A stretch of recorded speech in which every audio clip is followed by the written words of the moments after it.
adjourn. Call this December 7th, 2023 meeting of the AMATS Technical Advisory Committee to order. It is Of course, Steve Rafuse. Yemi Alimi, Present. Brian Lindemood, Also present. Matt Stichik, Present online. Steve Rebuffo, Here.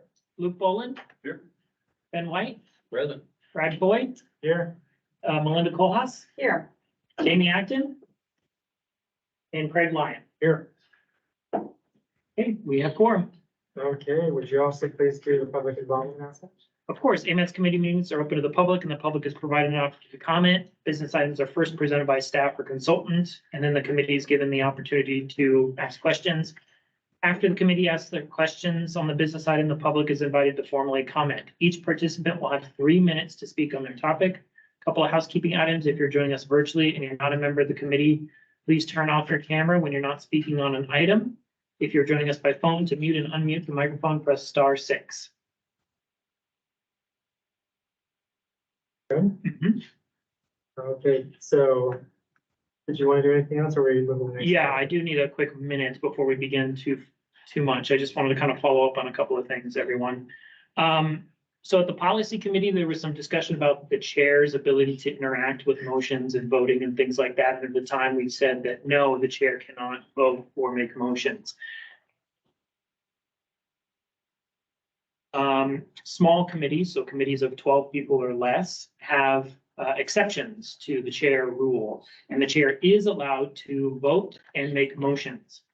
And in an effort to help with impartiality, we're going to ask that the chairs, if they are going to make motions or have discussions, they pass the gavel on to the vice chair or another appointed member until they are done discussing or until they're done discussing the motion or the regular discussion they wanted to have on something else. The reason for that is because the chair typically represents a specific position. On the policy committee, it's more prominent than it is on the TAC where there's 5 members. If the chair is not able to make motions or have discussions, then that means DOT has no voice at all at the table. And I don't think that's the intent. So we just want to keep it fair for everybody. And I just wanted to kind of let everyone know that one. And then second, I did just want to kind of remind everybody, because we've had a lot of stuff on the agendas recently, how motions work. When you make a motion, you need to fully state your motion in its entirety, and then the chair will ask for a second. And then discussion can be had, and then other things can move forward. So everybody needs to hear and understand the motion before you get a second to make sure that they know kind of what they're going to be providing a second for. So just wanted to remind everybody. Yeah, thank you. Perfect, thank you, Aaron. Any questions on those clarifications? Okay. So let's jump into our agenda then. Do we have a motion for approving the agenda? To approve. Second. Okay, moved by Mr. Lindemood and seconded by Mr. Rebuffo. You understand that? Perfect. So do we have any changes that are needed for the agenda? Your recommendation? Anything to be added? Or it looks like we do have one of our potential appointees here. Should we suggest making that? Yes, let's go ahead and see if we can move 5C to the front of the order if possible. Okay, so I'd entertain if anyone would like to make a motion to change the order. Second. So move to change the order of the day. So 5C is first. Followed by 5A. Yeah, correct. Okay. Are there any objections to that amendment to the motion? Okay, seeing none. Item 5C is moved into the front for 5A. Do we have, or at least I should say, once the final agenda is approved, but that amendment has been made approved. Oh, who seconded the, was it Brian Lindemood seconded the reordering? Sorry, just trying to make sure we capture it for the record. So it was Luke who made the motion and Brian seconded. Okay, thank you. You know, Steve, you were talking about wanting to add something to our agenda. Oh, Now's the moment if you want to. no, it's okay, or I can save it for committee comments. We can't act on it if it's. Oh. Okay, and I'll need some help figuring out where to add it. And what I brought is a graphical slide. It explains a little bit more about this road, this Tract J road that was addressed at the last meeting, and make a little bit more clarification on the wants and needs of it, and give everybody a visual who doesn't know the port, give everybody a visual of what it is exactly going to look like. So Steve and I were talking, and he was interested in adding the action item. I think it would be 5E. So he would use Steve to make a motion to add reconsideration of some amendments to the 2050 MPP to include adding back in the Tract J item and removing the Seward EL, the two that were in there. That's Yeah, so okay. you said that so well, So you're so I'll make that motion. okay. Do we have a second? Second. Okay, so.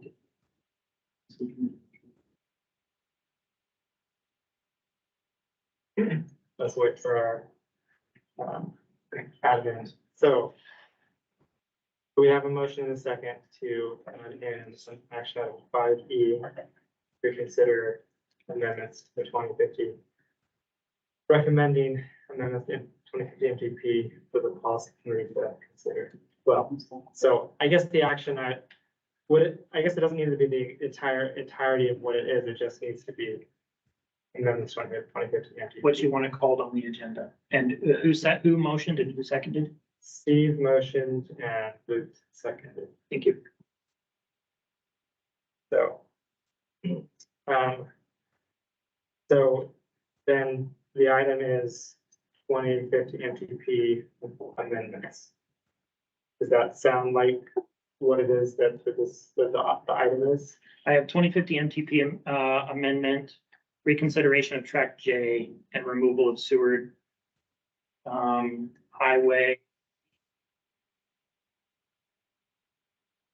I will just note real quick, this item was not on the original agenda when we posted, so the public has not been given an opportunity to review, provide comments. So. Okay, so is everything looking like what our mover and our second were expecting? Yeah. Okay, so, are there any objections to approving this addition to the agenda? I see none, that amendment is made, approved. Next, we're on to the motion to approve the agenda as amended. Unless there's any other changes or any other items from the committee. I'll motion to approve the agenda with the changes. Okay, that's already been made. Oh, sorry. So the motion was made and then we made the amendment and that's been approved. So we're still on. So it sounds like we're ready then to vote on it unless, so are there any objections to approving the agenda as amended? Okay, hearing none, the amended agenda is approved. So first item on the agenda, next item on the agenda is to approve the meeting minutes. 3 minutes. Do we have any changes? Okay, moved by Mr. Lyon, second by Mr. Laney, thanks. Do we have any changes to the minutes? I don't have any changes, but I want to commend Lori because these are some challenging minutes and it was a long meeting and will formally apologize for my part in making them take longer. So really good job on these. Yes, thanks, Zoe. That was a challenging, lots of things going on, so thank you. Any other comments or changes to the November minutes? Are there any objections to approving the minutes? Okay, hearing none, the November 9th, 2023 minutes are approved. Next, we're moving on to action items. We will start with action item 5C. Based on the changes that were approved for the agenda. This action item is the Freight Advisory Committee member application.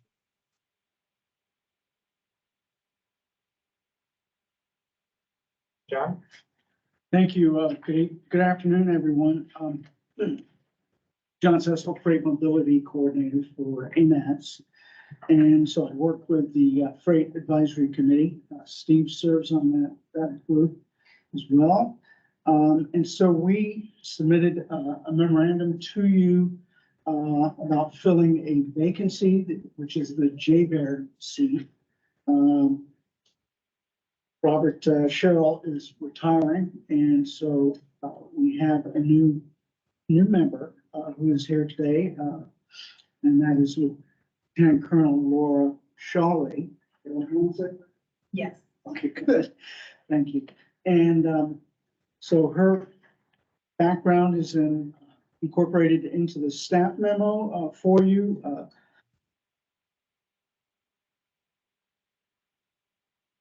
Would be a great fit to the committee, given her experience and work experience and her education. She was also kind enough to provide me with a copy of her biography, which is on the table, which you can take if you'd like. And so we would, staff would like to recommend the Lieutenant Colonel's recommend to the policy committee for her appointment to the Freight Advisory Committee. Maybe I'll close there unless there's any questions, and then we can have the Lieutenant Colonel introduce herself. Okay, thank you, John. Are there any questions or comments from the committee? I don't have a question or a comment. I just very thankful. It's a very impressive addition to the team. Thank you. Yes, thank you. I agree. Looking at your resume, it's fantastic. It'd be great to have that logistic support, see how we can, with our freight system, support Chamber, which is such a valuable part of our community. I'm probably one of the only ones in the room that could read this bio and understand.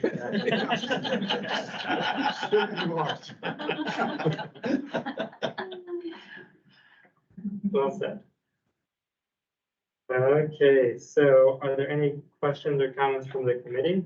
Or not from the committee, from the public? If you wouldn't mind saying a few words, that would be awesome.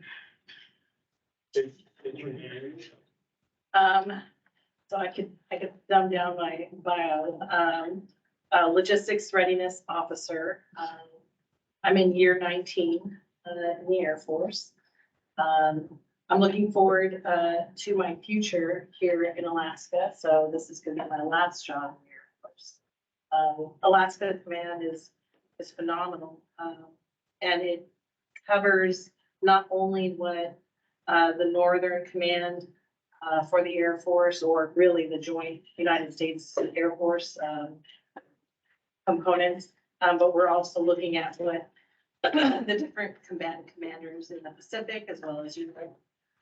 So Alaska Command is really that center. My background is pretty versatile. It has a lot of airport equivalent DoD airport, but logistics overall, I feel like is pretty encompassing, because you can't get things to the airport without the roads and stuff. So, and I really have a lot of joint planning experience as well. So, getting into a lot of plans that where JBER is a force projection platform. So really interested to see what I can contribute to the committee. And I'm here to support whatever y'all need. Cool, thank you. Appreciate you being here and showing up and saying a few words. Are there any other members of the public who would like to make a comment?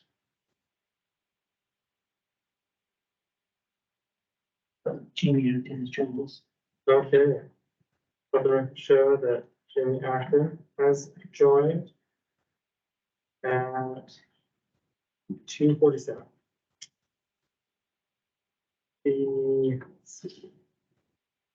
Okay, so the next item is, I should say, what is the will of the committee on this item?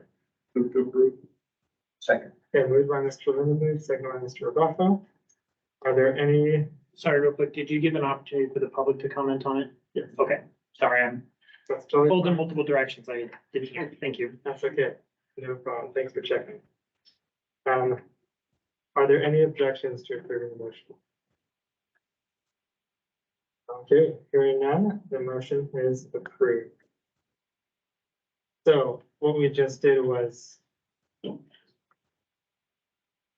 we advanced you to the policy committee for them to make the final decision. Recommend approval of the appointment to fill the vacancy. Okay. Kind of got to bring it to note, the motion like included that clarity if that's exactly what we were doing. So That's okay. man, sometimes it's hard to like There's a lot to keep track of. keep track of if I said that clarity of what the motion was. So now, yeah, you'll go before the policy committee and they'll make the final stamp, but you cleared the biggest hurdle. Okay, so the next item on our agenda is item 5A, the 2023 to 2026 Amendment 2. Is that yours? Oh, this is all mine. So strap in, folks. It's gonna be crazy. Well, actually, we just had, how do we do this? We didn't set it, so we may want to reorder the agenda. Our CAC appointee is here. So if somebody wants to make a motion to. Okay. Yeah, I'll move to reorder the agenda with the CAC candidates next on the agenda. Second. okay, I think Mr. Lindeman would beat you, Mr. Lyon beat you. So Mr. Lyon, Great tag team. Mr. Lyon seconded to move item 5D prior to 5A. Been here a while, I got a lot of movements. Are there any objections to the motion? Yeah. Okay, hearing none, we have amended the order of the day so that item 5D will be next. So we'll move right into item 5D, and is this This one will be Christine Shooter. Christine? Hey, Christine. Thank you. So I'm Christine Schuby, Senior Planner for AMATS, also the facilitator of the Community Advisory Committee. That is the residents, the body for transportation planning. 6 of those seats are filled by the districts in the area. Right now, we have District 3 and District 6 vacant. Today, we have before you a nominee for District 6, Nancy Pease, who's joined us in the room. I'll just say a little bit about what she wrote in her bio. Nancy Pease has engaged continuously in local transportation and land use issues over 40 years. Reviewing her resume, she has extensive education and professional experience in land use planning and public involvement. Nancy has been a municipal planning and zoning on the commissioner for 7 years, and in that capacity, she reviewed both specific transportation projects and long-range transportation projects. She's also been an active community member and has reviewed many AMATs, DOT, and MOA plans over her years. And we are hoping that the committee supports her nomination as a representative on the CC. And she's in the room if you have any questions. Okay, perfect. Thank you, Christine.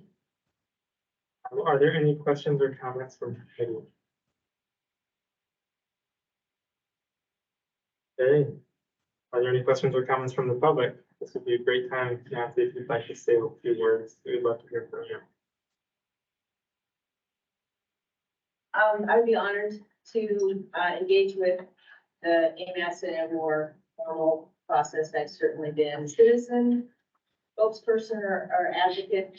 I am a longtime member of my community council, and our community council is one of the, I think that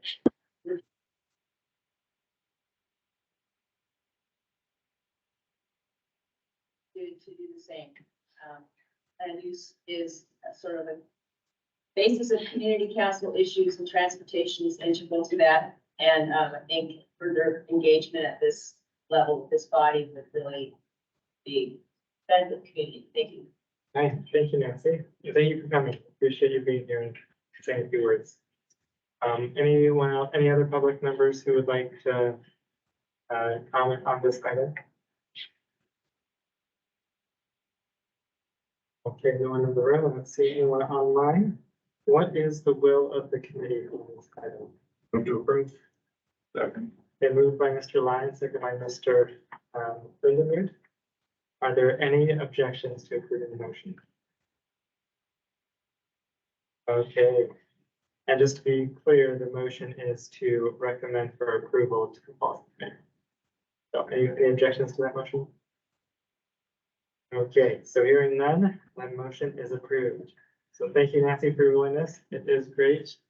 The Citizen Advisory Committee would gain a valuable expertise to join that. So that'll move now to the Policy Committee for their final decision on the item.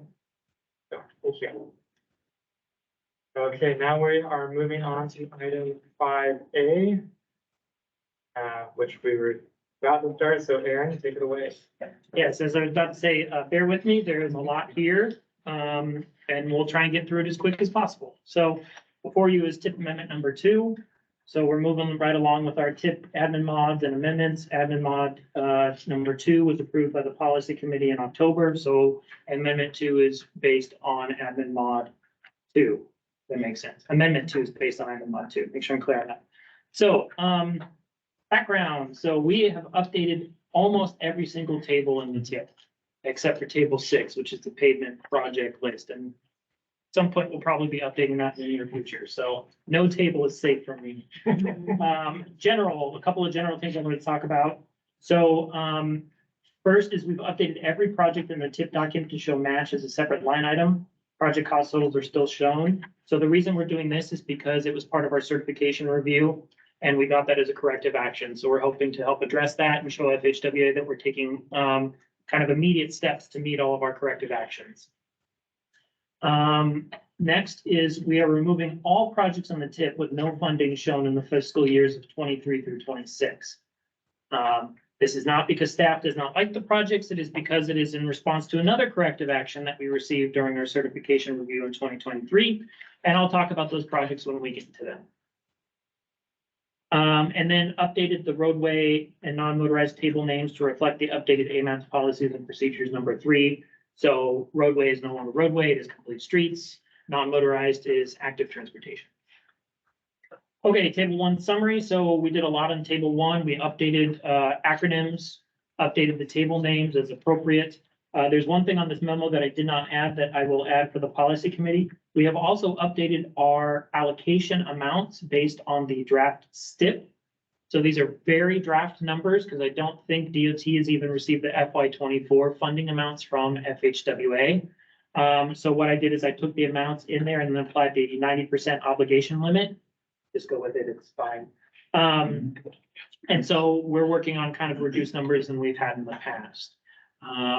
There may be a point where these numbers are updated once we get the final numbers from FHWA and DOT works with us. So you may see a change on them in the future, but I think it's better for us to be maybe a little more conservative in these approach, so we don't over obligate ourselves too much. So if you have questions on those, I can go through them. But next, table 2. So I'm not going to go through every single red item that is in this document. Anything that's related to match, I am not really going to talk about unless somebody has a question on, because it's pretty much standard for everybody. We just show the match percentage for all projects where there is match required. We did reach out to our partners at the railroad to get their information, public transportation department for their information. So everything has been done in close coordination. Yeah. Just one correction on ours, it's an ARC match, it's not a local match. Okay, I will update. Sorry about that. So I don't know whether we need to do the motion thing, to try to avoid this whole mess. we can just add it in as part of the motion or like a friendly amendment, or it's like a technical Scrivener's thing, so I can just do it as part of it, so. See instead of.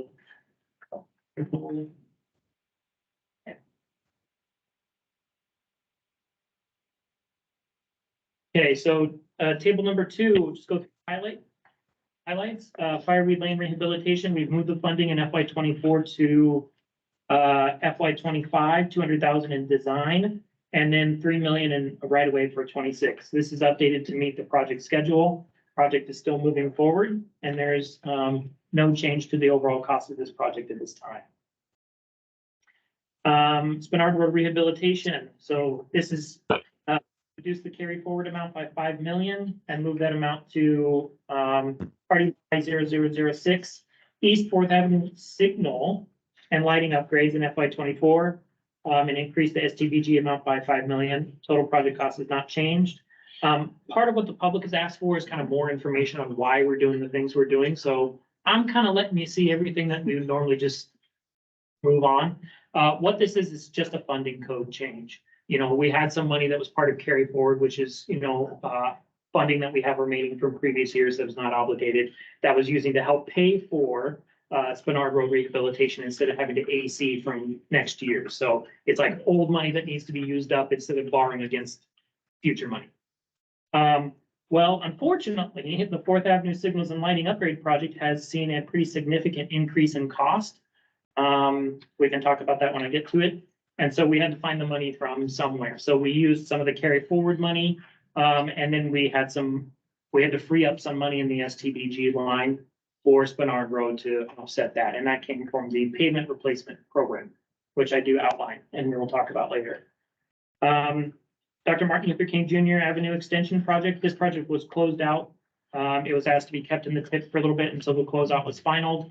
That closeout, my understanding, has been finalized, so that project needs to be removed from the tip as we show no funding in the fiscal years. Rabbit Creek Road Rehabilitation Project, we reduced the beyond 26 funding from 31.65 million to 20.25. That's based on the cost estimates provided to us by the project engineer. RDY 006 East 4th Avenue Signals and Lighting. I kind of already talked about it. We did have 5 million in carry forward that we needed to do, and a small increase from STBG of 1.25 million. So the total project cost went from 5.05 to 11.3 million. I'll do my best to explain it, and then we have experts here who can help. Basically, this was kind of one of our first started signals and lighting project for AMATs. It was started before all the pretty massive cost increases that have hit recently. And it was still kind of figuring out all the requirements that had to be done to match Title 21, the requirements for like pavement and sidewalks and everything like that. So now that there's a better understanding of cost of this type of project, we can help go back and look at all the other signals projects to see if there's going to be a cost increase with those as well. So it's not unexpected to see this. I think it just hit us a little, everybody, not just AMATs, kind of by the side that it was this much of an increase. So Potter Drive rehabilitation, we've moved design funding from 24 to 25, added right-of-way funding and increased the amount from 800 to 1.5, and moved construction funding from 26 to beyond 26. That's just what we can afford at this point. So we can't afford that project in FY '26. Mountain Air Drive, we added 750K for design in FY '25. The project manager asked for that additional funding to keep that project moving forward. Motorized pavement replacement. This was the just pavement replacement program, but we add the motorized to it as part of our policy and procedure change. So updated the change, the name change, increased the funding in FY '24, increased 25 funding, reduced the 26 funding. So the overall cost or the overall project funding from this line item went from 14.257 million to 26.564 million. Reason is we did have some extra money needs in 24 and 25, so we were able to shift things around to pay for that. And there is a recognition that we need to ensure our pavement replacement program is robust, as we are finding pavement replacement projects are becoming increasingly more expensive because there has been such a deferred maintenance over the years that things like drainage, the signals, the electrical, the pavement itself is all needing heavy amounts of work. So we may have a discussion in the future about some changes to the pavement replacement overall for AMATs to help address those large increases as they're coming in. Before you move on, Eric. Yeah.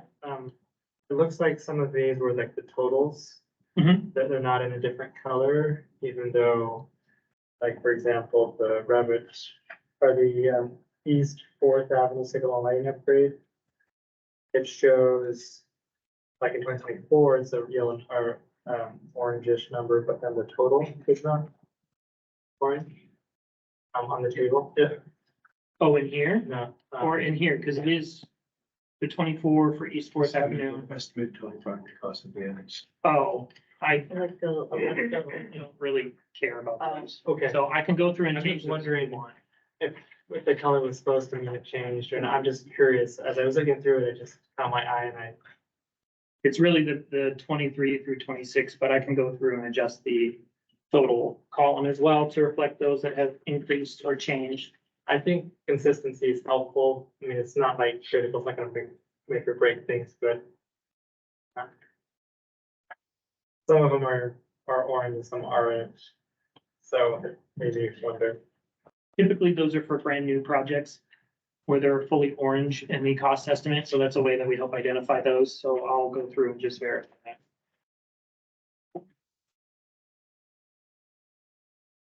Okay. We have, Academy Vanguard Drive circulation improvements. So this project, we moved everything a year, to reflect the delay in the Seward Highway Diamond O'Malley project. I did talk with PM&E about this and they were supportive of moving it if need be. Based on the Seward Highway project delay. So we can have discussion about that if you need. Traffic safety improvements, this is just traffic count support. So update the funding in FY 23 to show the SURSA funding, and then we remove funding in FY 25 through 6. So basically, we kind of front loaded the funding on this project. So it paid for a lot more in the early years, and then it zeroed out some of the funding in the later years. The overall project funding has not changed. It's because we had to obligate the SURSA fundings in 23 for all of it, where we originally would have until 24. So this is reflecting those changes. CAC Way rehabilitation, we reduced the funding in FY 24 from 1.2 to 1 million. Updated the funding code in FY 26 to include right of way and reduced funding from 800 to 600,000 based on feedback from the project manager. Eagle River Road rehabilitation project. This project, we're removing from the TIP as the cost is too extreme. It's $60 million before we even begin the project. It is too expensive for us to have in the TIP program at any point. I have been asked, what if we split it into 2 phases? Well, that typically drives the cost even more. So that doesn't make it cheaper by splitting it into 2 phases. So right now, with all the pretty massive increases we're experiencing on most of our projects, we can't afford a project of this magnitude. When the TIP was originally developed, we thought we would be able to, but that's kind of where we're at right now. RDY 0018, so Third Avenue signals and lighting. So technical edit, we forgot to change the right of way in 24 to be in 25 instead of 24, and increase funding in 25 from 100,000 to 930,000 based on feedback from the project engineer. 32nd Avenue upgrade, updated the project name and description to remove Lowest Drive as the project, as the Muni is already working on a Lowest Drive project and has asked us to do that. And we've talked about it as a committee before, so it's shouldn't be too much of a surprise there. And then for RDY 0020 and 21, Folker Street and Dale Street upgrades, we've combined both of them into one single project. And the hope here is that we will get a cost savings as time goes on to do it as one project instead of 2. And they're right next to each other, road, so it should be hopefully easier. Okay, that was table 2. So the Eagle River Road rehabilitation, how does taking it out of the TIP compare with like STIP or MTP? Well, it's not in the STIP because it'd be an AMAS funded project, and it can still be in the MTP. It's just recognizing that AMAS can't pay for it. Not in the next 4 years. I would recommend that we not put a $60 million project in the TIP ever again until our funding increases a substantial amount. Because by the time you get to the end, if the cost estimate stays about 60 million or goes up, you're looking at possibly 3 years of the AMAS program to pay for it. So I think We don't have anything in our policies and procedures that limits how expensive of a project we put in the program, but I think it's something we should think about in the future. What's the next closest project? I believe it's 44 million for fireweed. So 45 million, I'm sorry, 50 million for fireweed. 44 in the outer years. So it's, Kind of getting close to. or we're gonna have to have an honest discussion about fireweed at some point as well. So. And yeah, you know, we haven't actually started Eagle River rehab, but we have started fireweed, so. And I do want to note another error. Sorry, didn't get everything. On the tables in the memo, it says amendment 1 in red. That's supposed to be amendment 2. So I will correct that memo for the policy committee. Okay, table 3, non-motorized. Diamond Center pedestrian and transit improvements, projects being removed. There's no funding in FY 23 through 26. I did reach out to Public Transportation Department to confirm with them, and they are okay with this. Downtown Trail Connection project cost estimate increased from 13 point, oops, that should say cost estimate in 24, not 26. Increased from 13.26 to 16.8. So you kind of see these other cost increases that are happening on projects. Fish Creek Trail Connection updated the design and right-of-way phase from 23 to 24. So it's a technical credit correction. We missed it in the last tip, admin mod number 2. And no change to the funding. Potter Marsh improvements added 100,000 for construction in FY 25. Active transportation pavement replacement reduced funding in 25 from 1.5 million to 338,000. So this is to reflect the available projects needing funding and to free up funding for the cost increase of the downtown trail connection. The funding has to come from somewhere. This is the recommendation of where it'll come from. Northern Lights Boulevard sidewalk repairs moved funding from 24 to 26 to reflect the current cost schedule and added TAP funding code. No change to the amount for utilities and construction. And the multi-way pathway from Tudor Road to Northern Lights Boulevard, this project is being removed as we cannot get anyone to pay the match for this project. This is anticipated to be on railroad right-of-way, which means it's not a muni right-of-way. Muni is unable to pay the match for it. I don't believe the state can pay the match for it as well because it's not on state right-of-way. And there are not a lot of other options because we have drained Parks and Rec of all of their match funding for a few years to fill in some of the other projects. So, Thank you. You're welcome. We'll use password. yeah, and so, you know, I know the community has asked for a connection like this. This does not mean the project can't come back at a later date. It's just recognizing right now we don't have the match available to pay for this project. That is table 3. Okay, table 4, plans and studies. Seward Highway to Glen Highway Connection PEL. Project is being removed. There's no funding identified in the 23 through 26 tip. 92nd Avenue reconnaissance study, same thing. Safety plan, same thing. Tudor Road corridor plan, removed the SURSA funding and added in STBG funding. No change to overall project cost. Northern Lights Boulevard, Benson Boulevard corridor plan, removed the SURSA funding, added in STBG funding. No change to overall project cost. Funding has moved from 24 to 25 to accommodate staffing availability. There's only so much staff time at DOT for these projects, and working with them, this will be the best schedule moving forward. Just do one corridor study a year instead of multiple in 1 year. Non-motorized facility and inventory mapping project is being removed from the TIP due to limited staffing capability, and funding was needed for another project, the congestion management process update. We have the congestion management process update is being added in. So this is a federally required document. And we did get a corrective action on this for the certification review that we need to update our plan as it is almost 10 years old at this point. So shifting funding around to meet that requirement. I did mention to everybody that with the certification review, priorities would have to shift and change. Here is an example of that. And then we have the freight mobility update, freight mobility study update. We're adding that project to the TIP, as we did do that project, I think 2016. already. I know, it's crazy. But when it was approved, and FHWA has been pretty critical of us, letting our studies lapse for 10 years or so, so we need to get started on some more updates. So that's what the freight mobility study update is in there for. Okay, table 5. So a quick question. Oh, yeah. Stewart to Glenn, PEL. Mhm. Is there more work that is happening? Like, if they're not doing funding, is it DOT funding and not a UMass funding? Like, it seems like that project is still ongoing, right? It hasn't. AMAT's gave them $5 million, so there's utilizing that funding. If they need more, they'll have to come back and ask for it, and we'll have to add it to the tip at that point. Okay, so they've already had it and now they're just spending. Yeah, it's being removed solely because there's no funding that has been identified in the fiscal years of the tip. So they're not needing more in the next few years. Nobody has sent anything, but this is not a permanent change. This is just putting it out to the public. So if during the public comment period, the project team decides they need more funding, it's gonna be an interesting discussion after they've had 5 million worth. We can go ahead and add that funding in if we can find the location and not remove it from the tip.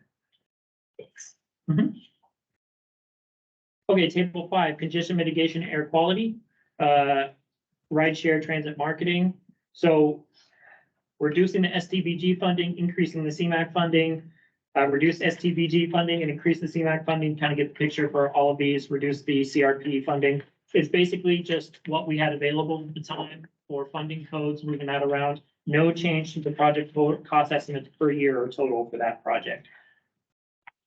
Traffic control signalizations, or signalization, FY23 added in CIRSA funding to reflect what happened in FY23, reduced STBG by that amount. No change to the FY23 total.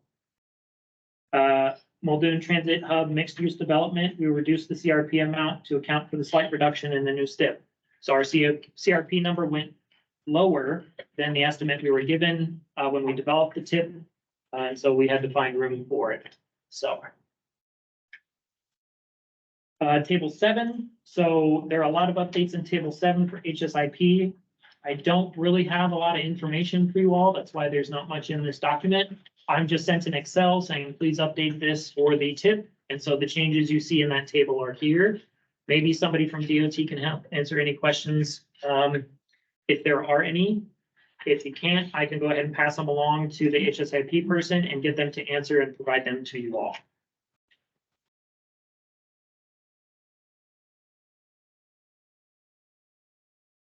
So I'm just giving you a minute to. Oh, yeah. So it looks like there's some new projects being added. We're not given project descriptions. We're just given names and funding amounts.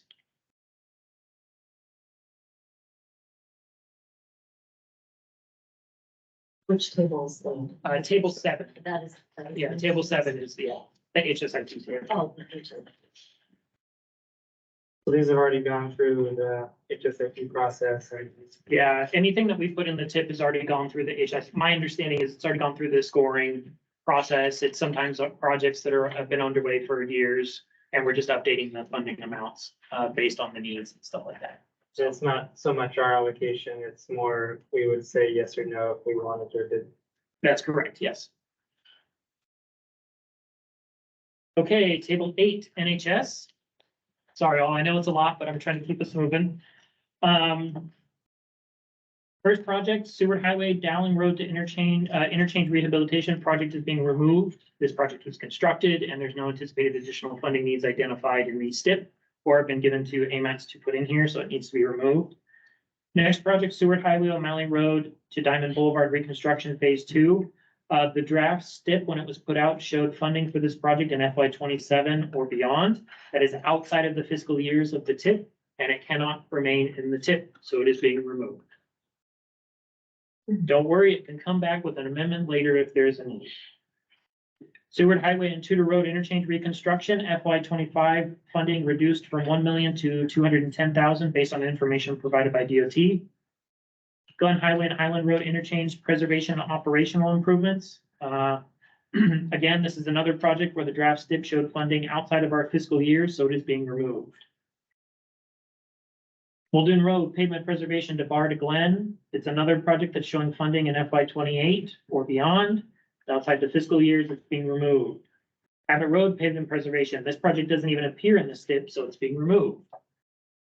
And then Seward Highway 36th Avenue interchange. DOT requested that this be added to the TIP. I do want to let you know this project is in the 2040 MTP, so we have met our requirement there. 2050, 2040. 2040 is that is the approved MTP. 2050 is not approved yet.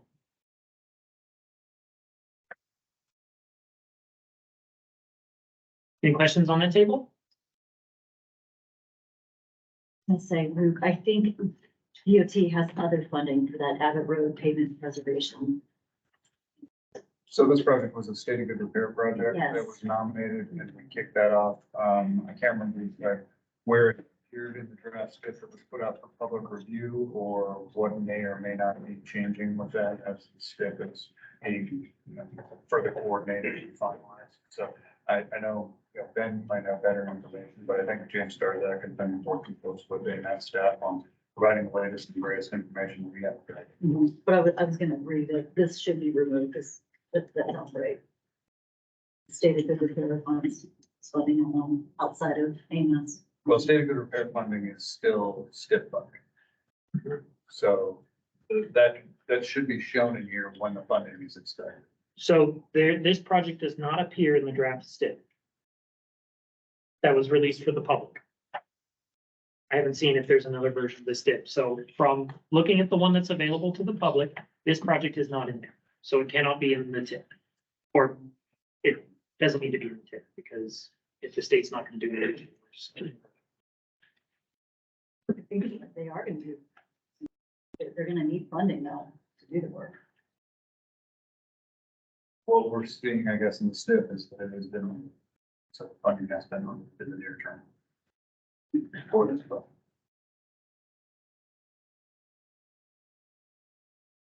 The road pavement preservation. Interesting. Just doing what we can to try and coordinate. Yeah. Okay, table 9 transit. So we did update table 9 transit based on discussions with railroad and public transportation department. I will make the correct in there, not to say local match, but they are our seed match. And we did make some updates on the public transportation table to just clarify the different sections, the 5307, the 5310, and then the 5339. And clear out some of the outdated information in there. But we also were asked to increase a project's funding in FY 25. It's TRN 00011 Bus and Bus Facility Competitive Program. Increased the FY 25 funding from 0 to 40 million. I think Jamie can speak to that if anyone has any questions. And then the bridge rehabilitation, Alaska Railroad section, we increased the FY 24 cost estimate from 50K to 5 million at the request of the Alaska Railroad.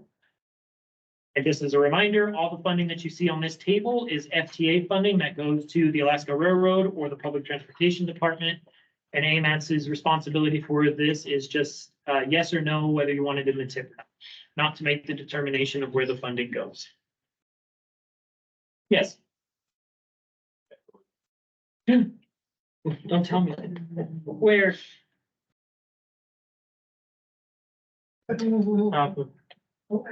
Page 7. Oh, okay, I'm gonna have to hide away in shame. I'm sorry. Helping you out before you policy. Oh, thank you. I appreciate it. Spreadsheets are about the numbers. Thank you very much. So true. Okay, table 10, other federal, state, local funded projects within the AMATS area. So, OFS 0001 Port of Alaska Modernization Program, PAMP, is being removed from the TIP as there is no funding shown in the fiscal years of the TIP. Bus and Bus Facility Infrastructure Investment Project, it is being removed. There's no funding shown in the TIP. I did work, so on the PAMP, I did reach out to the Port of Alaska to let them know, and I did reach out to the Bus and Bus Facility Infrastructure for the Public Transportation Department to let them know that it's being removed. So Next, Port of Alaska Smart Grid, I did update the numbers based on feedback from the Port of Alaska. So you can see there, we did shift around some of the funding in there for 24, 25. Port of Alaska, solar design and engineering removed or other federal funding from there, from the fund code, and that was based on a request from the Port of Alaska. International Airport Charging Stations, added project with the request of DOT, so we get some charging stations at the International Airport. And then the NEVI program, National Electric Vehicle Infrastructure Program, added projects at the request of DOT. Just as a heads up on those last two projects being added in, they are consistent with the 2040 MTP. So we are good to go there. Okay. Wow. A lot of changes. Impressive. It's been an interesting month going through all of this. So I am happy to help take any questions or whatever that you all have. Okay. Thank you for going through all that, Aaron. Just for clarity, this is for recommend, so the motion, or the action would be to put it before the policy committee for them to put it out to the public. For a 45-day public comment. And so it'll then come back, we're not gonna actually be recommending approval yet, it's just recommending to go out. Yes, this is not recommending final approval, and as part of that 45-day public comment period, we'll bring it before the assembly, and we'll have the air quality conformity determination out for a 30-day or public comment period. Okay. Sounds good. Let's see, are there any questions or comments from the committee? Okay. Just a couple. I like that you added the match item, line item in there. That's helpful.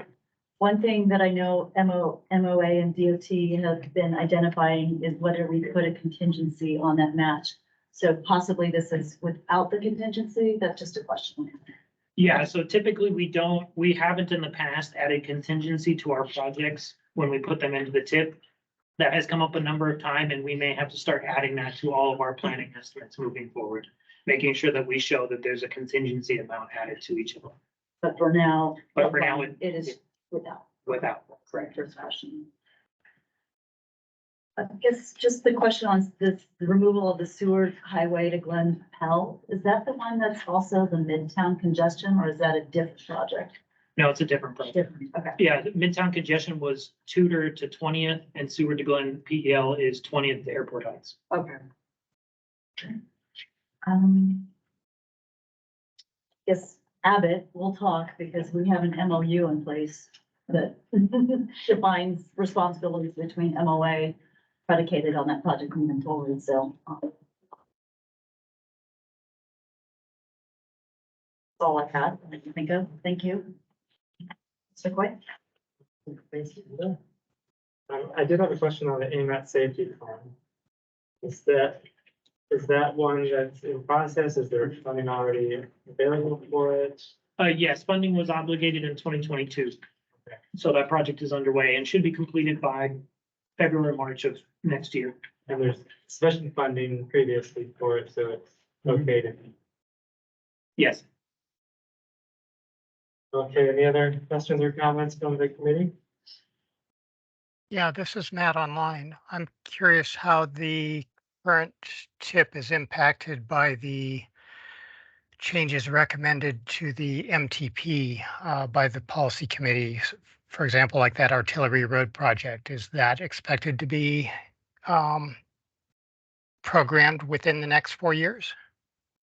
No one's given me any indication of that. It would have to be in the MTP, make sure it's in the MTP first, then we would add it to the tip before it can be added to this tip. Sure. Okay.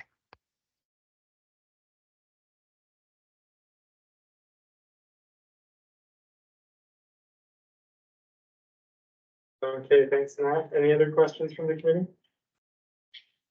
I have another question, just from my understanding, on the removal of the 105 million to the O'Malley to Diamond, is that interrupting any of the work that DOT is currently working on? Or is this additional money? So that would be the construction phase of funding that is being removed. We do have, right-of-way funding, Okay. available to the team. So a lot of coordination. So Or under funding already allocated. Yes. That answers my questions. Okay. Any other questions or comments? Okay, how about from the public? Are there any questions or comments from the public?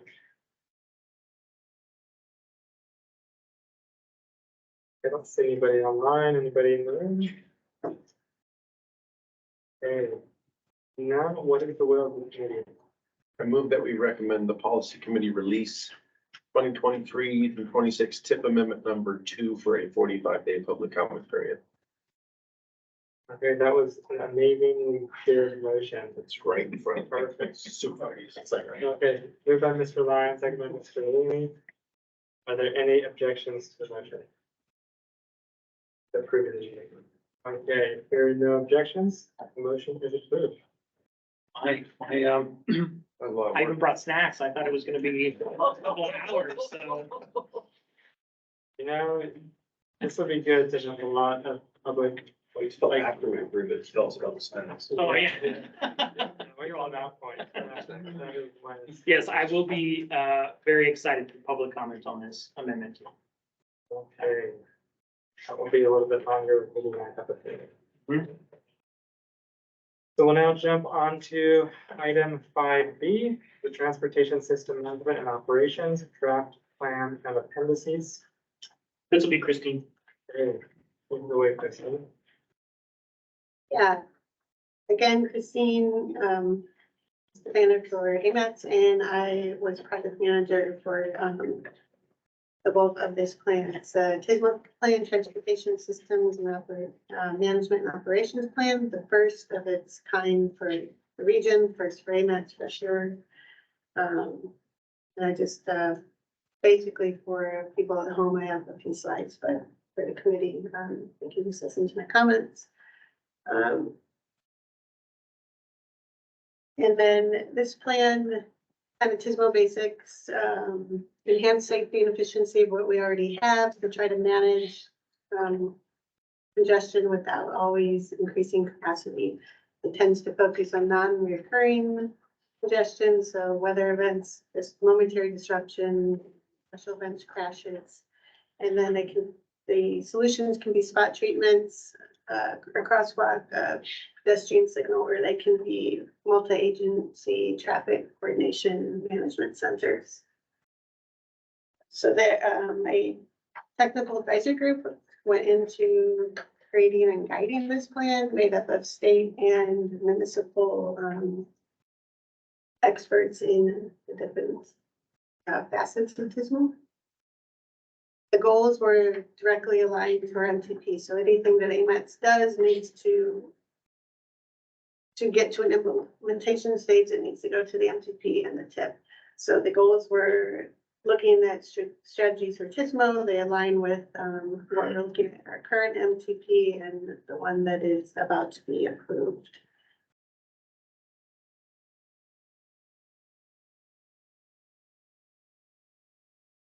And then each goal and objective of that plan comes with its own screening criteria, so that can help you select projects. That screening criteria can be found in Appendix B of this plan. And the screening criteria can be further amended in the next MTP update, so that we can always be thinking of TSMO solutions for all of the transportation challenges that we're experiencing. Because it's systems and operations plan, performance measures are important. So these performance measures that are recommended in the plan come with their level of anticipated effort to complete, and they can be reviewed again at the next MTP update for inclusion in that plan. The strategies, when you get to the implementation strategies, part of the plan, they are divided into 3 types: services, activities, and projects. And services are kind of system and operations information. It might be to make those operations more efficient if they already exist. They usually come with a recurring direct cost for that service. And those will be estimated in the projections. for activities, there's management outreach activities, and those types of projects are typically in labor costs and heavily on staff resources. And then the third set is just projects, and most of those are feasibility studies, just to improvement. So you're looking at different facets of TSMO, then how can we make sure what we have now and how can we improve it? So most of the projects that are listed in the plan are studies to complete that work. And that is really all I have.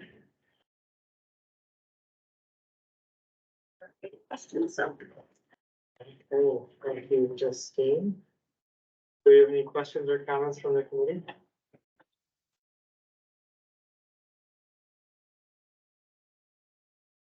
Some questions, just overall, is part of the intent to be mindful of inclusion of some of these measures as you're working on a project, or is it to launch new projects to do the spot treatments?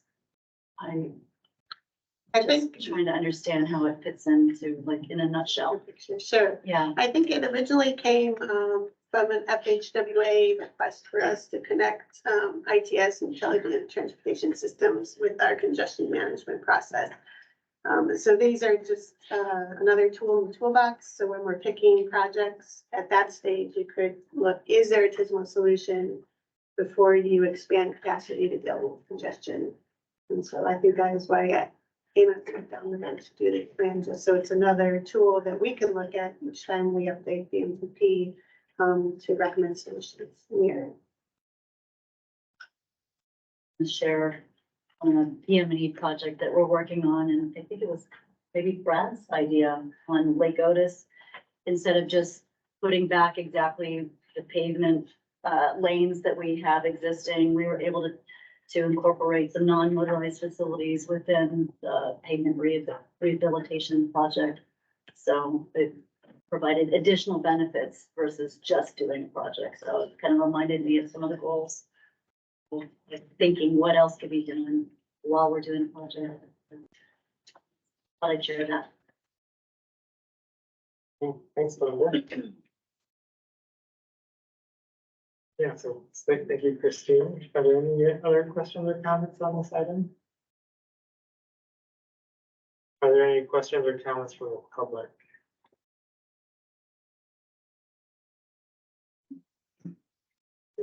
Online.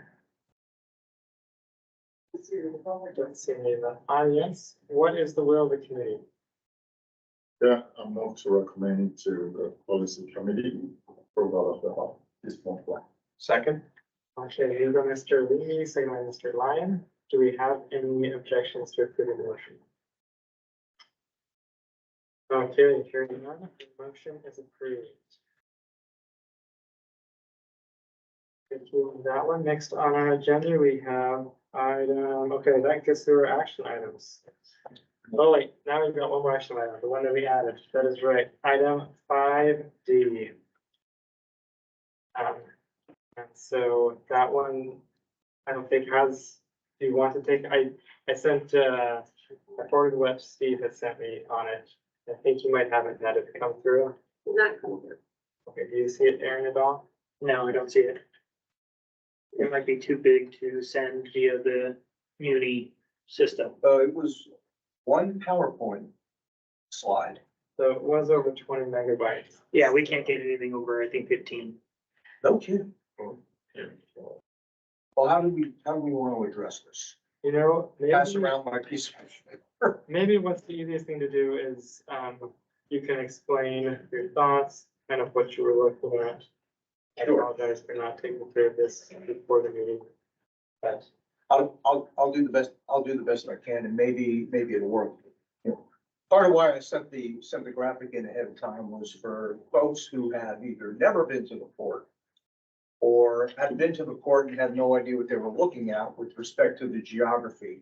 And the name of this particular project was a Tract J access road. And access road is easy to understand. Where the heck is Tract J?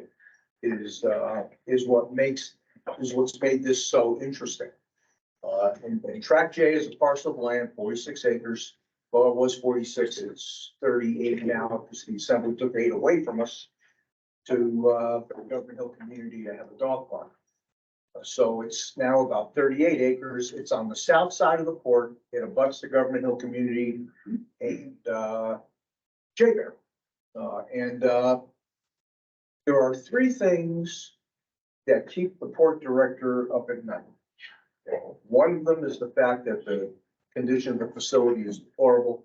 Borderline gonna fall in the water. If we have another big earthquake, I can't promise you the dock will be there when it's over. The second one is the fact that we have a very fragile electrical system to begin with. And no ability to sustain port operations if there's a power outage, because all of our power comes from Chugach Electric. So we needed to do something in order to continue to do port operations, even if the power that we get, the power feed that we get from the utility is down. And we're working those 2 issues. The third thing is the fact that there's only one way in and one way out of the Port of Alaska, Ocean Dock Road. Oh, excellent. Okay, so now you got the picture. So the oval, all the way over on the left-hand side there is where the main entry point is for the port.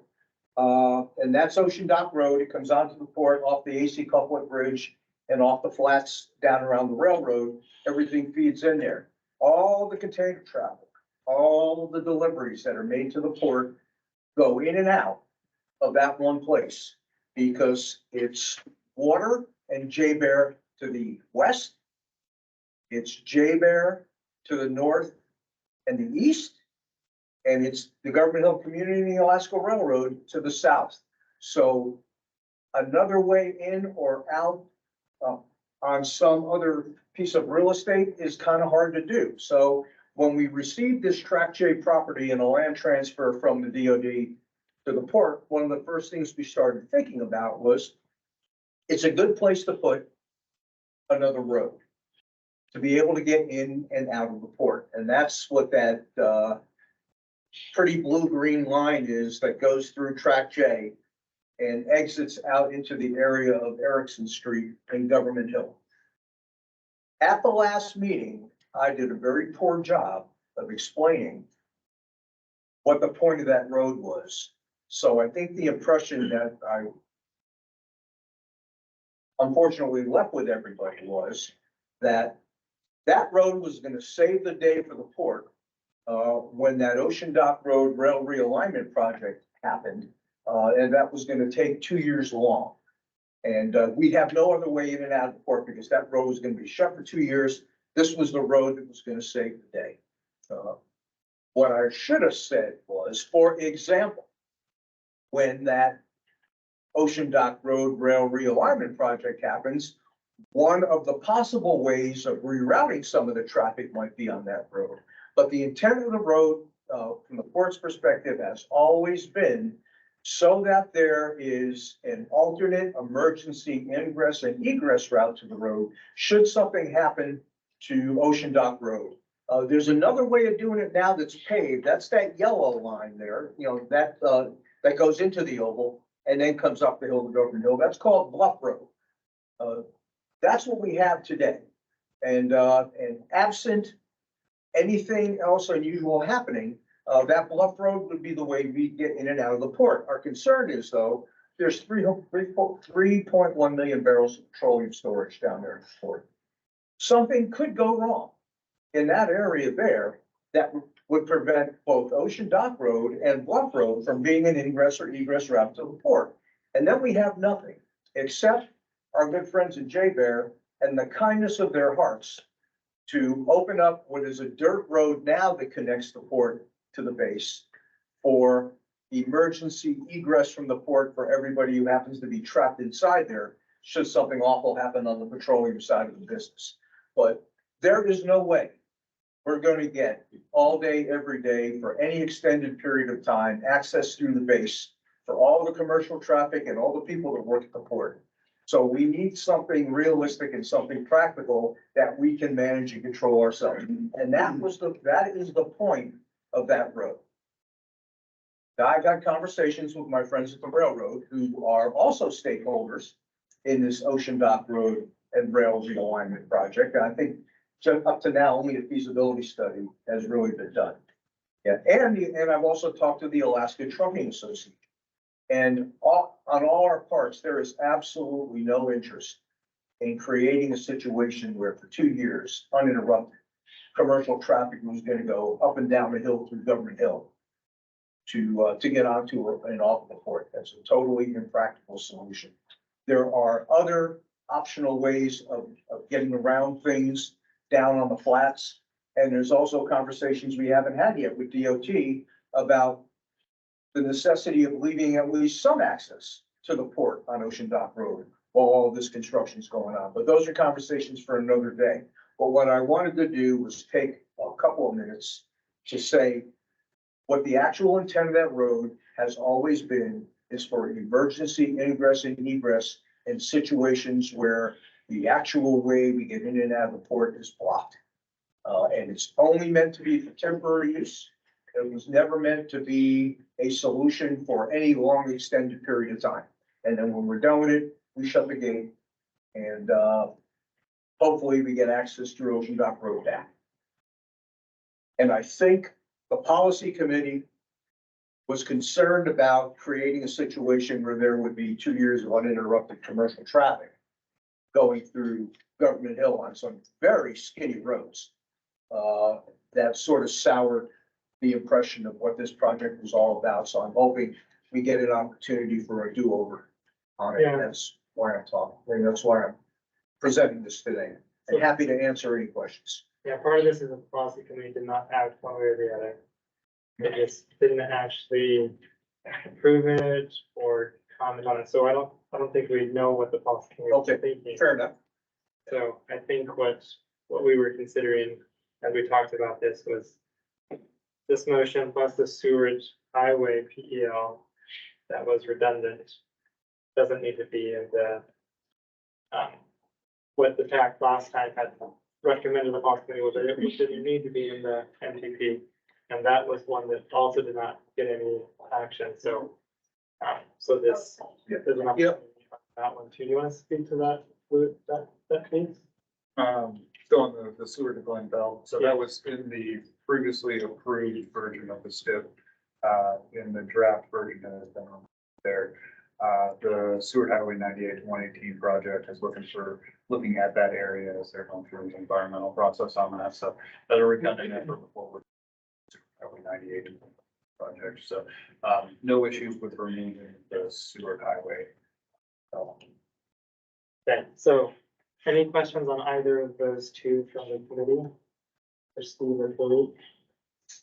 Go ahead. I want to know the timing on this. In other words, well, first off, are you asking, or you're looking to see if we can add this project into the MTP? Is that what the ultimate goal? Yes. Okay. And so the timing on this as it relates to the approval of the MTP and all that sort of stuff, I'm a very big process guy. And this is the first we've seen the actual layout. And I guarantee the public has not seen it. And that makes me very uncomfortable. They need an opportunity to look at this and understand what is being proposed and add AMATs. Obviously, you've gone out and talked to other folks, and this is not whether or not I think this is a great project or not. This is just the process is what it is. And so I would want to have some sort of process and understand how this relates to when we approve the MTP. I know we just had it recently, but we were looking at the comments that were received, not approving the document. We were looking at the comment response summary. So there's a lot of information there. I'd just like to get some clarification. So this was a comment that we received as part of the public outreach. So it just was not acted upon one way or the other by the policy committee at their meeting. And so for us as staff, that means don't do anything with it. So that's what we did. We didn't do anything. If there is a desire to add it to the MTP, Now is the time to get it done as we are trying to finalize everything to bring it back to the policy committee. So Now meaning today and the This- policy committee in two, okay. this month. Because if we add it next month, when we bring the draft document to them, we have to air quality conformity determination. It's not the determination itself we have to do, it's the interagency consultation that we have to do Yep. about it. So like, we need to do it now while we're doing all of that and getting it ready for January.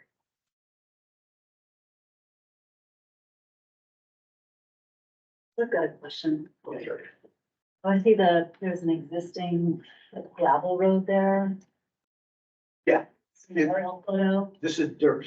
that's dirt. It's So dirt. it's just to make it a more Yeah. travelable for. Well, that's because we do a lot of maintenance work and there's access requirements up there for maintenance of part of what's up there on those flats. So that allows our maintenance guys to get up and down the hill to do it. But you could. Go trail. No, Go trail. it's a goat path. Yeah, So okay. you couldn't put a truck on it on a bed. Right. I guess my other question for AMATs is it allowable to, I mean, it sounds extremely important to, with all the priorities, this is, having secondary access is a big topic that's come up for PM&E and area-wide bonding for other communities to have secondary access, so I can understand the need. However, from an AMATs road standpoint, is it allowable to have a road that's only used for, like, if it was gated off and then only used for a contingency alternate route? For years, we were under the impression that we couldn't spend our funding or support property because it was gated off. But FHWA did let us know that AMATs can spend federal Title 23 funding in the port property as long as it's on the surface transportation routes itself.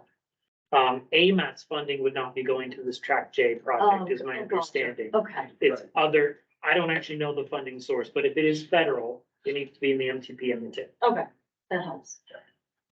So the question that I would have is, what form did the public comment come in? Was this the port that offered the public comment? I'm just curious how it looked and was it just, hey, add this, or was there something like that there?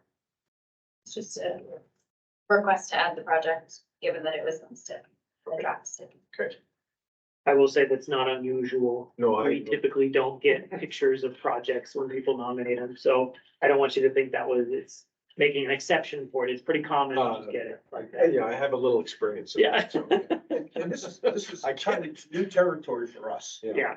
Because ports, there's no formula money for ports in the whole country. And, so we don't play in that world and it's, I've been coming to this meeting for a lot of years. And, it's interesting, but there's never anything in it for the port. Yeah. But state DOT expressed an interest in the fact that this road could potentially be part of a solution. And, that's the only reason why we submitted. Is because there was a chance to get some assistance other than, grant money that we are gonna apply for, because we're gonna build this thing. Whether we get anything from an FHWA source or not, because we need it. And we'll just do it the hard way. We'll do it with grants and, port equity if we have to, because it's not a bazillion-dollar road. It's not a super highway. It's not a 4-lane. So it'll get built to purpose-built to need. Yeah, but this is a chance, the first chance that the port's ever had to get to play in a table other than, just so you know what's going on, there's this modernization thing going on in the port. So there's a table for that. But this was a chance to kind of test the waters otherwise. Well, having been the guy who said no for years and years to you, I'm glad that you're here and you have the opportunity. The fact that it was a public comment, gives me a better feeling about the process if it came in before, so. Yeah. I can definitely support that if it came in that manner already. And I thought about the process too, and if we recommend it for consideration by the policy committee, that gives the time that it's gonna be on their agenda with the full week, so the public can speak to that. So there's still a chance. It's not us kind of slipping this in undetected. So that was my thought for, I'm doing it this month. Why it became, let's put this on the agenda. As I talked with Steve about knowing that this is the reasons what was going on. So, any other questions or comments from? Like process question, if we were to make a recommendation, bring it back to the policy committee, what information exactly are they receiving? And how would, so I think that they view it and appreciate Steve clarifying sort of what the project is versus how it was presented before. So we make a recommendation to bring it to the policy committee to be added. There a write-up that we're agreeing on, or we just support it and have AMAT staff clarify what the project will look like? And what will the public see as well? So, I guess that's all up to you. What we could do is, if you make the recommendation to send it, we would add it as an action item on the policy committee. If this is something that can be shared with the public, we can attach this to it. So people can see this outlined in this diagram here. I'm assuming it is available since we are showing it at the meetings, but I confirmed with you guys if it's okay for us to link this to the agenda. Well, we're an open book, we're a city department, so we're an open book. So, you can see it here, you can see it anywhere. And what we would probably also ask is that Steve come to the policy committee to help with that explanation as well, because this is not AMAT staff, so we will need you guys to kind of help with that. And when's the next meeting? The 21st 21st? at 1:30 at the mayor's conference room. Well, I will make the time. Okay. So yeah, I think it makes sense. But send me an invite. Yes. The same information that we've got here Yes. to be presented. Go ahead, Russell. I did just want to add really quickly, the Tract J access road was in the memo that we Yeah. presented last month Yes. as an addition. And there was a description that was pulled from the STIP, so there was both, opportunity for public comment on that discussion last month as well, and then also there is a road description that we could pull, if that's appropriate. Was there an amount as well, an estimate? It's 5 million, Oh, okay. about 5 million. Right. I think a little over I think that. that's helpful as they have a discussion. And I think that's part of why the Seward Highway PEL was discussed, because there's a little remaining, about 2 million remaining in the MTP, kind of rounding error. But if you remove the Seward Highway PEL, that frees up another 3 million, so it makes 5 million available if there is a desire for that. So yeah, And I just ask one clarification, is the description, it feels like a while ago when we last looked at it. And I think the way that you have presented it today is sort of a secondary road, how it's always been discussed, but previously it felt like it was written up as Wind Ocean Dock Road and essentially my interpretation of it was all the traffic was gonna come through there. Yeah. And I just want to make sure if whatever the write-up is, makes that clarification. of Sure. What it is now, yeah. And we concur. and I'm remembering another reason why this conversation came up is due to chair of the policy committee not feeling like he can make a motion and kind of address some of these things. So given that confusion, I felt like it was important that we forward this onto the policy committee to be able to view it. So be able to reconsider it, at least have another chance with some of our discussion and get it on the agenda and all those different things. So any additional questions or comments? No, just a request.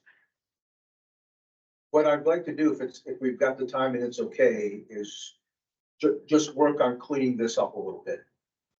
Yeah, we don't have to. We'll get with our GIS guys and make sure that that what it is we present is got a little bit more descriptiveness on it. Did I make a word? Yeah, just up there, because this could be a little, if there's too much information on this with respect to who owns what transit yard, there's way more extraneous stuff on there than is necessary. So we'll work with the GIS guys to clean that up and to make more clear the boundaries of Tract J themselves, because you see the exterior boundaries, but you don't see the inside boundaries of it. So let us take a shot at cleaning that up if you don't mind. That won't take but a couple of days. So we need to have it back by the end of Wednesday, the 13th, so we can get it ready to post on the agenda. Okay? Easy. I'm also we have the description that was provided from the draft STIP. We can provide to you if there's any desire to edit that to make it more clear what this project is. You can supposed to send be. that to me anytime, Okay. because I'd be happy to do that. I can do that without monkeying with the picture. Okay, sounds good, thank you. Okay, any other questions or comments from the committee? Any questions or comments from the public? Hey, go ahead, Nancy, you got. Yeah, could your description include the gradients, because I have vague familiarity that there's a pretty good bluff there, and I've heard concerns about how can they put road down that bluff. Well, and that's You don't need to and that's a respectable concern, because we have it too. Okay. In fact, you know, we just now asked our engineering, services provider to do a geotechnical study to let us know if that is even capable of putting a road there that can support that kind of weight for any period of time. So, you know, we're still in the preliminary stages, and that's an important piece of information.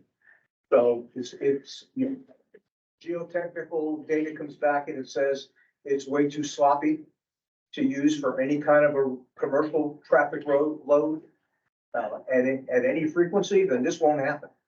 And we'll have to figure some other way in and out of the place. That's a great suggestion, Nancy, so maybe if. I'm sorry? That's a great suggestion, so maybe what you provide to Aaron. can just- Yeah, I will just add that there's been no geotechnical analysis done yet. I mean, we have all the anecdotal information that goes all the way back to the 64 earthquake. You know, so, but, that's not good enough to spend $5 million on. We find out the hard way it was a bad idea. For sure. Okay, any other? Hold on, sorry, Nancy, can you state your name for the record, please? Yes, I'm Nancy Pease, just representing myself. Okay, thank you. Thanks, Aaron. Yep. That way it's on the, So we know who was talking and asking the question when we go back to listen to the minutes. and any other public comments, on this item? Okay, so what is the will of the committee? I'll move to, I'll move to recommend that, we forward this to the policy committee for inclusion on the NTP 2050 for the Tract J project. Oh, and the Seward Highway PEL removal jointly. And motion, and a second? Yes, this is Aaron Halimi, a second. Okay, second, moved by you, Ms. Koha, second by Mr. Alimi. Do we have, any objections to approving the motion? Okay, hearing none, the motion is approved. Okay, thank you. Appreciate that discussion. Thank you for your information, Steve. That's helpful. Okay, that moves us through all the action items. Now we are on to six items, the project and plan updates. 6A, 2024 meeting dates and times. Yes, okay, let's fly through this because we have 30 minutes left. So first is, we've been looking at the meeting dates for the 2024 calendar, and we wanted to bring a conversation forward to the committee to see what your guys' thought was on this. So typically what we do is we have our meetings the second and fourth Thursdays of every month, except for November and December, which are the first and third. So it's kind of confusing for people, committee members and the public, why we have those because of the holiday changes and everything like that. So we were wondering if the committee would be interested if we shifted all of our meetings to just be the first and third.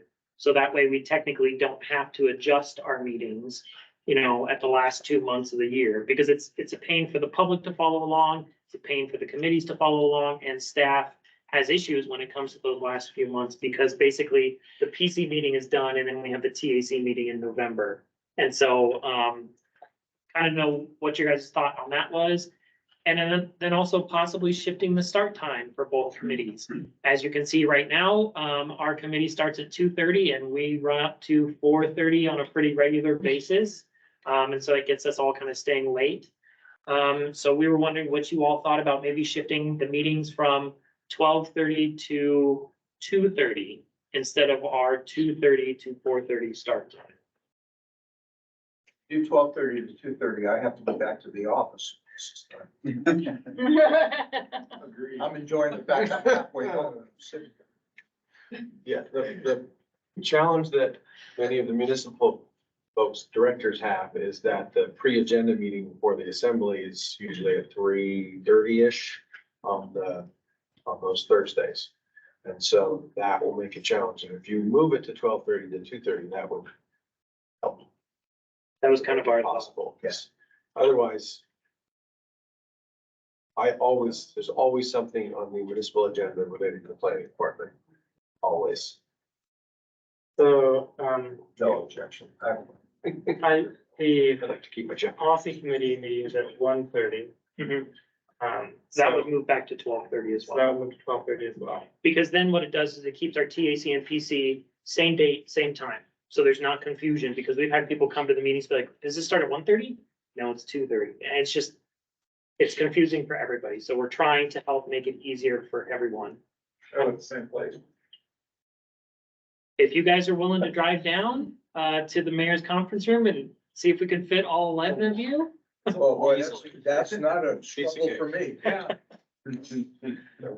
mean, Oh, so then we would just go to the downtown meeting. The direction. Yes. we could look at making adjustments. We've been talking about it, having our TAC and PC in kind of an easier location for us to record. I will say the mayor's conference room is smaller.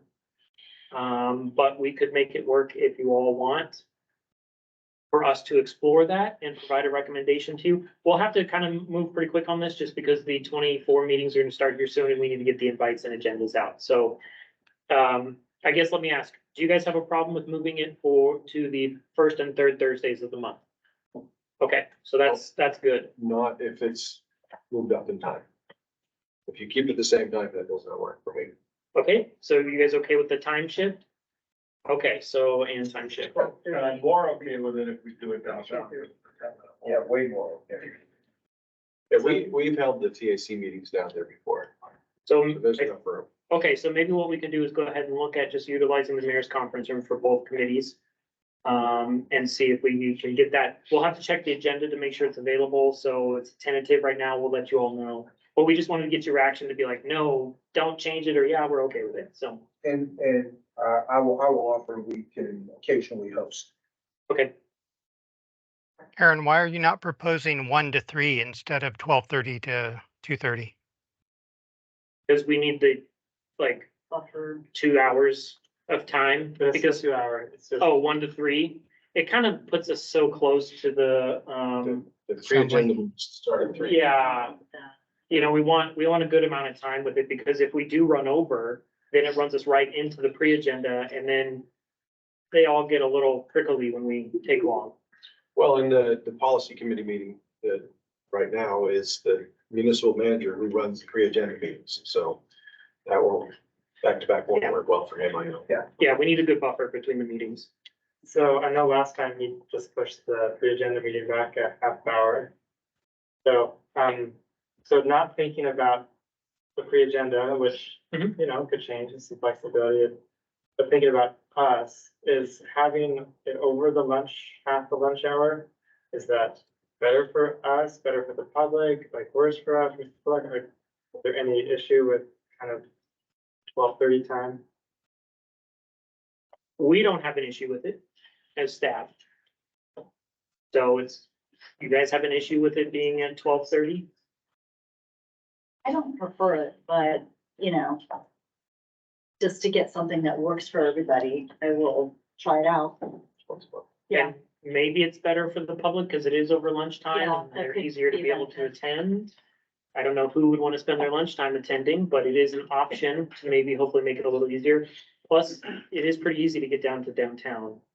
There are multiple bus routes that go there, so that might help. And we can always shift it if need be. We just kind of wanted to get this question before you all, and we'll ask the PC as well to see if they're comfortable with it or not. Yeah. Okay, I prefer the later, not going to the lunch, but I recognize it's valuable to have it be the same time as the policy committee. Okay. So if they're good with that and that's better for them, then I'd be okay with that. okay, we'll let you all know. Thank you. Okay, thank you, Aaron. Let's go to item 6B, the fourth Quarter obligation report. We need to do public comments on 6A to see if any of the public has comments. Oh, okay. Does the public have any comments on item 6A? Sorry about that. That's Okay, don't see any public comments.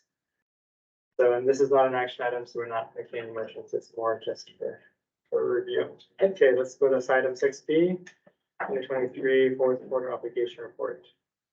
Okay, I'll do quick on this, and I'm sure James will correct me if I say anything wrong, or when I say anything wrong. So this is our fourth quarter obligation report, so it's kind of a wrap up of what we've done over the year for 2023. So this does reflect admin mod number 1. And so you can see what was anticipated or what was programmed, what was obligated, and then what we did not obligate. So scrolling to the very bottom, if you would, please. It shows kind of where we ended up. We're supposed to be at plus or minus 0%. We are minus 3 million. So basically what that means is we did not obligate about $3 million worth of funding in our 23 fiscal year. And I will say the reason is for that is because of the CIRSA funding change. Last minute change that we had to get all of our CIRSA funding obligated in 23 versus the 23 and 24 time period. It kind of shifted things around and left us with no room to be able to adjust everything fully. So I will let you know what normally happens is that funding is called carry forward funding. You'll see it in the TIP Amendment 2. Typically what DOT does is they work with us to carry it forward to a future year for us to use. So we will continue to work with DOT and try and use that in the future year. So don't worry about it, but I do want to say there's a lot of work. I want to thank DOT, the municipality of Anchorage, all the staff at all the different groups, because they did a lot of work to get us to where we were at, even now. It takes a lot every year to get these funds obligated. I don't think most people really have an understanding of what it takes. So I want to thank everybody for all your help because it's invaluable. Thank you. Okay, thank you, Aaron. Any questions or comments from the board? Okay, any questions or any, just any comments from the public? Okay, we'll move on then to item 6C, the 2023 fourth quarter project updates. Okay, so just thinking this one. So this will be James if he wants to go ahead and talk about it. Not particularly. James Starzik, DOT, Anchorage Field Office Planning. This represents the most up-to-date information that I could gather on all of the AMAX funded projects that are currently in the works. This particular edition is a little longer than we've seen in previous quarters because I was able to work with AMAT staff and include some or all of the planning products that are also being worked on right now. So along with the roadway projects, we have all of the planning projects going on in here. And I'd like to point out that that is 13 pages of projects that are funded through the AMAX program. So I think it really points to just the breadth of work being done from this allocation. That's pretty impressive, I think. Okay, thank you, James. This is extremely helpful. You know, all in one spot, like the key information. So we definitely really appreciate it. Any questions or comments from this meeting? Real quick, we do make this available on our website. So even if you're not here today, you are able to find it. It is on the front page. If you just scroll down. Sorry, Christine, if you have a second to show everybody. So in addition to being away from the agenda, it's also on the page. We do make sure to post it on the webpage so the public has an opportunity to find it. So you just scroll down below the big boxes we have. There are 3 other boxes. Quarterly project updates is where it lives. You can also see state and municipal projects. So we're trying to provide a lot more information where the public can go and kind of find this information themselves and, you know, be informed and stuff. Okay, yeah, that's super helpful. Nice new addition. So thank you. Can't say it's question. Okay, are we, any other questions or comments from the committee first before I go to the public? Big more graphics. Let's go to the public. Do you want to make a comment first? Just to say that, if you click on that link today, it's gonna give you a third quarter update. So once PC has seen that, and what they so always be the most current Okay, for you. thank you, Christine. Nancy, would you like to make? Yeah, this Can you was say your really name? helpful for Say your the name public. again. So sorry, this is Nancy Pease. So thank you. This is really helpful for the public. With one project, I would just like to ask a small correction. Mountaineer Drive Extension is the title of the project. The project description says in two places, this reconstruction project. It's not reconstruction, it's brand new section of road. Thank you, Nancy. Any other comments from the public? Okay, thank you. Thank you, everyone. Let's move on then to item 7 on our agenda. No information. Anything for that item, Aaron? I did want to let everybody know, we have a new face to our group. Mook is here helping us with our meetings. So I introduced her at the policy committee, introducing her all you. She will be helping us run the meetings, post agendas and all that kind of stuff. So she is helping to keep us in line. So it's very appreciated. Yes, welcome. It's always great having staff support so that these go efficiently. We have great staff. So, Yes. That's all I had. Thank you. okay. Let's see, so time for committee comments. Are there any members of the committee who have some comments to share? I know, I was gonna say something. If you did. Go ahead, Steve. Go ahead. I guess, I'll just say thank you, Steve. This is his last meeting with us. Yep.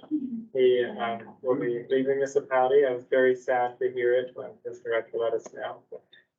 So, Sorry, buddy. it's been great working with you. So Yeah. if you do want to give a few comments, that'd be Sure, great. sure. So been with municipality for 10 years and all 10 years with the Parks Department.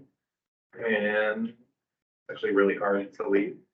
But found a job in Eugene, Oregon as Park Superintendent for Lane County. And that's where I went, well, essentially was in Alaska, went down to Eugene for graduate school, then came back up. And my wife has never let me forget how much she likes it down there. How hard winter is up here. She's from New Mexico, so you know, I have a daughter who's finishing 8th grade, so it's a pretty good transition. So I'll start in January. And my kids and family actually stay up here to the end of the school year, so I'll kind of be bouncing back and forth, but I just want to say my appreciation for everybody here and everybody doing all the good work. It's been a good ride, so just thank you all. Thank you. Yeah, appreciate you being part of our committee and all that you've done to the municipality and for Anchorage for sure. Okay, other committee comments? Okay, the next item is public comments. Are there any comments from the public? Okay, I don't see any online either. So looks like that concludes our agenda items. Can I have a motion to adjourn? Okay, we are adjourned. Okay.